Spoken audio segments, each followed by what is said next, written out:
નમસ્કાર, ફિકર આપની સાથે હું છું અક્ષય.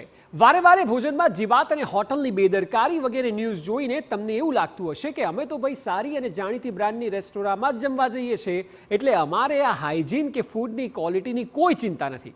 પણ સાહેબો, આ માન્યતા પર જરા ફેર વિચાર કરવાનો સમય આવી ગયો છે.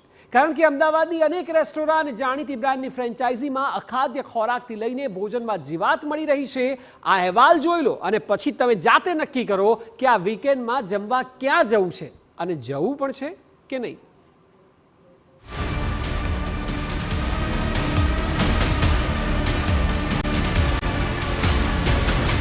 ઘી ગુડ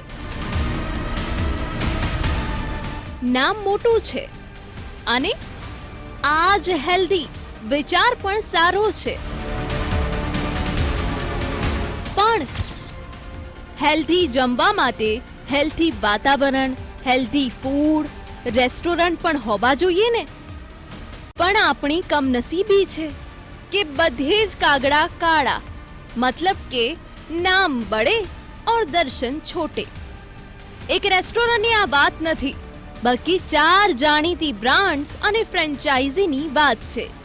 આ નામ તમે સાંભળ્યા જ હશે અને કદાચ અહીં જમ્યા હશો, જમતા પણ હશો.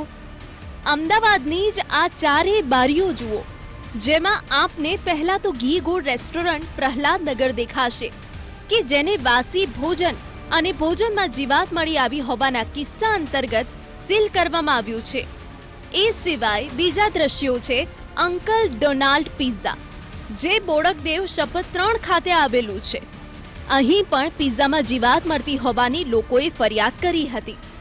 બીજી તરફ મણિનગરની રિયલ પેપ્રિકા છે કે જે સ્વપ્ન કોમ્પ્લેક્સમાં આવેલી છે.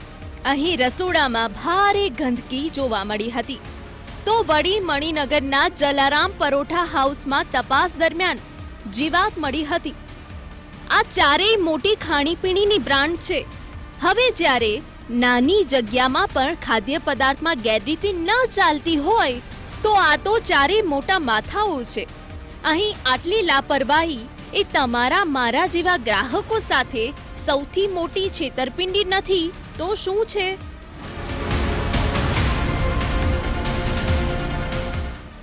આ તો જરા ઉપરથી વાત કરી. હવે જરા એક પછી એક તમામની વિસ્તારથી વાત કરીએ. સૌથી પહેલા પ્રહલાદનગરમાં આવેલા ઘી ગુડ રેસ્ટોરન્ટને અમદાવાદ મહાનગરપાલિકાએ સીલ કરી નાખ્યું છે. આ રેસ્ટોરાં માટે આ પહેલી વારનું નથી. અહીં વાસી ભોજન અને ભોજનમાં જીવાત મળી આવી હોવાના કિસ્સા અનેકવાર સામે આવ્યા છે. અને આ વખતે જ્યારે એએમસીની ટીમ ત્યાં પહોંચી તો તપાસ દરમિયાન જ રસોડામાં જીવાત અને વંદા જોવા મળ્યા હતા. આટલું જ નહીં, પરંતુ રસોડામાં આવેલા ડ્રેનેજના ઢાંકણા પણ તૂટેલા નજરે ચડ્યા હતા, જેથી કોર્પોરેશનની ટીમે રેસ્ટોરન્ટને સીલ કરી દીધી. આમાં સવાલ એ છે કે લોકો આટલી મોંઘી જગ્યાએ પણ સારું જમી શકતા નથી. પ્રહલાદનગર સ્થિત આ જે ઘી ગુડ રેસ્ટોરન્ટ છે ત્યાં આવીને ચેકિંગ કર્યું, ત્યારે ચેકિંગ કરતા એ ખબર પડી કે આ જે ઘી ગુડ રેસ્ટોરન્ટનું કિચન છે એમાં વંદા લાઈવ ફરતા જોવા મળ્યા છે. અને સાથે જ સાથે જે ડ્રેનેજ છે એ ડ્રેનેજ લાઇનના ઢાંકણા પણ તૂટેલા જોવા મળ્યા છે. અને એવામાં આ જે ચેઇન ઘી ગુડ રેસ્ટોરન્ટની ચાલે છે એમાં ફક્ત આ જ હેલ્ધી લખેલું જે વાક્ય વાંચીને તમે આવતા હોય તો પહેલાં સાવધાન થજો, કારણ કે આ તમારા સ્વાસ્થ્ય સાથે ચેડા છે અને આ ખૂબ ગંભીર બાબત છે. કારણ કે લોકો જ્યારે અહીંયા આવે છે ત્યારે એક વિશ્વાસ સાથે આવતા હોય છે અને આ જે વિશ્વાસ છે, વિશ્વાસ તૂટી ગયો અને તૂટી ગયા પછી જે કાર્યવાહી છે અમદાવાદ મ્યુનિસિપલ કોર્પોરેશનની એ આ સમગ્ર જે રેસ્ટોરન્ટ છે એને સીલ કરવા સુધીની કરવામાં આવી છે. કારણ કે જે ઘી ગુડ રેસ્ટોરન્ટ છે અને એમાં જે વિશ્વાસ મૂકીને લોકો જ્યારે અહીંયા ખાવા માટે આવતા હોય છે એવું વિચારતા હોય છે કે અહીંયા હેલ્ધી ફૂડ મળતું હશે, પરંતુ આ કેવી હેલ્થ સાથેના ચેડાની વાત સામે આવી અને ત્યારબાદ આ કાર્યવાહી કરવામાં આવી છે. ફક્ત નામ જોઈને જો તમે કોઈ પણ રેસ્ટોરન્ટમાં જતા હોય તો એના પહેલાં સાવધાન થવું જરૂરી છે. હવે આ જુઓ, આજે બોડકદેવ શપથ 3 ખાતે આવેલા અંકલ ડોનાલ્ડ પિઝા. અહીં પણ જીવાત મળતી હોવાની લોકોએ ફરિયાદ કરતા કોર્પોરેશનની ટીમે અંકલ ડોનાલ્ડ પિઝામાં તપાસ કરી. જો કે રેસ્ટોરન્ટના માલિકે પેસ્ટ કંટ્રોલ કામગીરી કરી હોવાના પુરાવા રજૂ કર્યા હતા, પરંતુ તેમ છતાં ટીમે તપાસને આધારે 15,000નો દંડ ફટકાર્યો.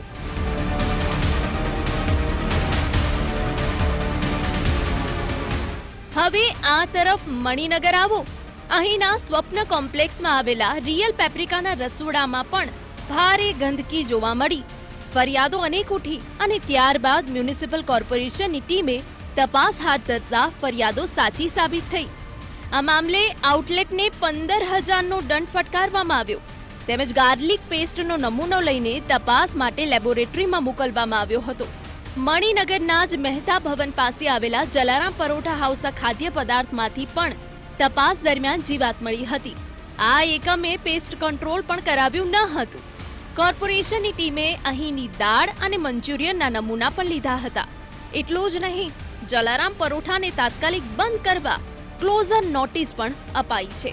આ ચારે ચાર નામ એવા છે કે જેનાથી અમદાવાદીઓ અજાણ હોય એવું બને નહીં, છતાં ચારેય જાણીતી જગ્યાએ આ સ્થિતિ જોવા મળી છે.